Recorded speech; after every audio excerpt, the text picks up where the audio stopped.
Welcome to our guide on the super controversial new rules from the Employees Provident Fund Organization, the EPFO.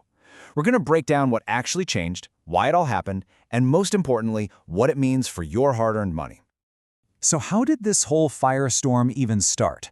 Well, in October 2025, a notification about changes to PF withdrawals pretty much landed like a bomb. And the first reports that came out, they were, to put it mildly, alarming. I mean, just imagine you lose your job and then you read this. The headlines were screaming that you'd have to wait a whole year to get all of your own PF money, and a staggering 3 years to get your pension amount? No way! Immediately, trade unions and political leaders jumped in, calling it a punishment for the middle class. The backlash was just swift and fierce. With all that chaos, the most important question kind of got lost in the noise. Beyond all the panic-inducing headlines, what were the real changes? Let's get to the facts. All right, this is where we clear everything up. We're going to put the old rules right next to the new ones so you can see exactly what's different. No spin, just a direct comparison. Okay, so let's walk through this, because the devil is in the details here. For your final PF withdrawal, yes, the wait for 100% of your money goes from 2 months up to 12. But, and this is a really big but, you can still pull out up to 75% of it much sooner. Now, for the pension, or EPS, the wait for the full amount is indeed stretched to 36 months, but then look at the bottom 2 rows. Changing jobs is about to get way easier with auto transfers using your universal account number, your UAN. And at the same time, claims are moving to a 100% digital system, which should, in theory, be a whole lot faster. Now, amidst all this, another number kept popping up, 25,000 rupees. So what's that all about? Well, that's the new proposed monthly wage ceiling for mandatory EPFO coverage. It's going up from the old 15,000 rupees. The idea is to bring more people into the Social Security net. But for anyone earning between 15K and 25K, it does mean a new mandatory deduction from your salary, which, could reduce your take-home pay just a little bit. So you've got these new rules, and then you have this absolutely explosive reaction. Let's break down the arguments from both sides of this very, very heated debate. Okay, so here's the core of the fight. On one side, critics are saying these rules are anti-employee, that they lock away your money when you might need it most, like right after losing a job.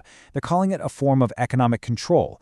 On the other side, the government and the EPFO are arguing that this is a necessary move to protect your long-term retirement savings, to stop people from draining their pension funds too early. They also point out that it's actually become easier to make partial withdrawals for real emergencies, and that these rules were approved by a board that has worker representatives on it. Right. Let's push the politics aside for a second. Let's talk about how this all really impacts you. What are the actual, tangible pros and cons for the average person with a PF account? So, the biggest potential upside is a much bigger retirement fund. It's simple, right? By making it harder to withdraw early, your money stays invested and grows thanks to the magic of compounding. Plus, the switch to digital claims and auto transfers should mean faster, more transparent service. No more chasing paperwork when you switch jobs. And of course, more people will be covered by Social Security. But let's be real, the concerns are very, very valid. If you're out of a job for more than a few months, not being able to access your full savings could cause genuine financial hardship. That 3-year wait for the pension money is especially tough for anyone planning to leave the formal workforce for good. And honestly, the way this was all communicated at first, it created a huge amount of panic and misinformation. To really wrap our heads around these changes, we need to kind of zoom out and look at the philosophy behind it all.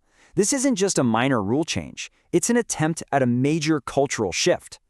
And this gets right to the heart of the whole strategy. For decades, a lot of people have treated their PF account like a short-term savings account, something you dip into between jobs. The EPFO is basically trying to force a change in that thinking.